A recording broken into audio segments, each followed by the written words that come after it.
If Congress would ever get back to work, we could work something.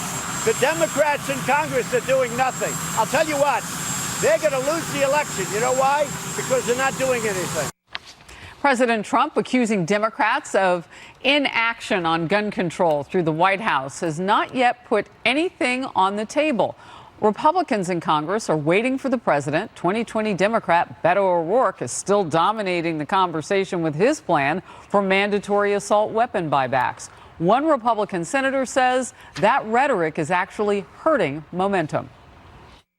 I do think that Beto O'Rourke does not help things when he advertises that his real plan is to confiscate guns. That's not helpful to this conversation. Democratic Senator Chris Murphy says Republicans are using Beto O'Rourke as a scapegoat.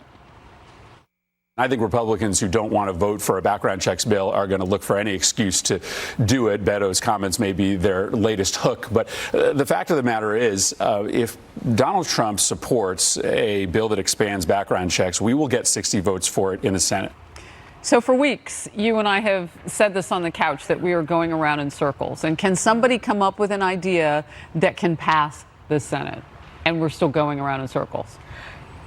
It is positive in a way that we're still talking about it, because normally by now, in the aftermath of horrific events, we've already forgotten and moved on. So in some sense, the fact that it is still at the top of mind makes me hopeful.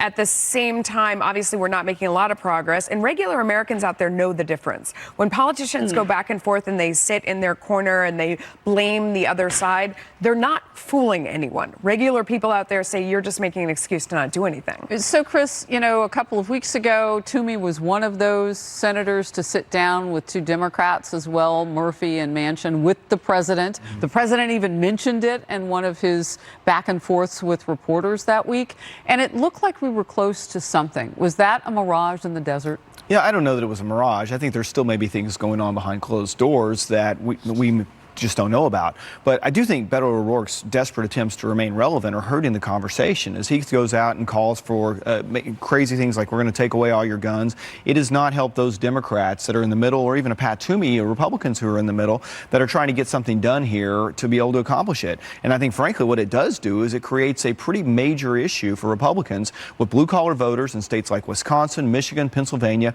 There are more. Hey, think about this. Trump won Michigan with 17,000 votes, and there are over 700,000 registered gun owners in Michigan. I mean, it is a big deal in a lot of these states, and he is hurting his own party. With so why is anybody listening to Beto O'Rourke? That's a great question. So can I mean, because they're not backing him. He's actually been pretty consistent on this against the other 2020 Democratic candidates. I have a friend who is a Beto person, and so they invited me to come to this event. Oh, that's the one. Yeah. No. Well, there are a few.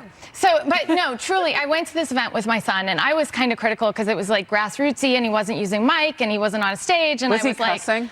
Oh, he's got to be. At that point, no. But flapping his hands. Can I say afterwards, I was like, you know, I couldn't hear him. He wasn't on a stage. He didn't have a mic, and my son was in the back of the car, and we went with friends, and my son said, I heard him. He's 7 years old, and we were all like, what?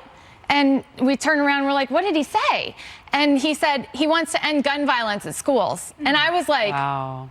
Oh my God. And we all got silent because we were in the back of the room. So I couldn't even believe that he had heard that. Yeah. He has been consistent on this issue. And so to the That's not true. He hasn't. In 2018, he literally said he was not for taking away assault weapons. So he's been completely inconsistent. But he has been for safety for our kids. And everybody's for safety for kids. But here's the truth. So after Congress had a gunman come to a baseball game, everybody said, oh, we're going to finally talk about this, right? And kids are under threat in schools. They have to go through these armed, intruder protection trainings, which is crazy, right? Yeah. And yet we've had nothing done for these kids. Like if our own security is taken care of and our kids' security is not, shame on all of us. So are you making an argument for listening to Beto? Because so I think that he's actually continuing the conversation by talking about this, by going to gun. But he's Cory going Booker to would argue that he shows. You know what he's continuing? He's continuing the polarization. That's right. And that's the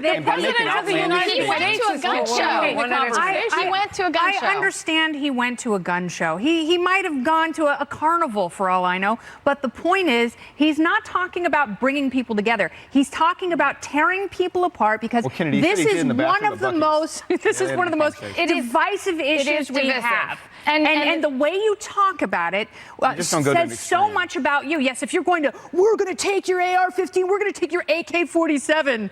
It's like, okay, Machine Gun Kelly. What one point are we going to draw the Second Amendment? Because it actually has a well-regulated militia in the amendment. So well-regulated. Regulated is in there. That's fine. What point are we? I'm going to actually help you out. If you take away the gun, this is an important question. And we're going to move on. If you take away the gun, you also take away the hate. If you're talking about this in a political how does government do that? Oh, I'm saying the hate. Take the hate away. How do you I think force people to not hate? We need to have mental health protections. We're going to scoot. I think Chris made a very salient point, and that is that we are all for safety where our kids are concerned. For our kids. Yeah. So Anti-kid safety is not a good platform. So no bag of glass for Christmas? But how you get there is the thing, and the president is keeping it front and center in the conversation. Right. Can he work with Democrats and Republicans who come to the table? We'll see what happens next and cover it, of course. A stunning shift in the Democratic race for president. The key poll showing a big change at the top while two other contenders are falling back. They're all waving or something.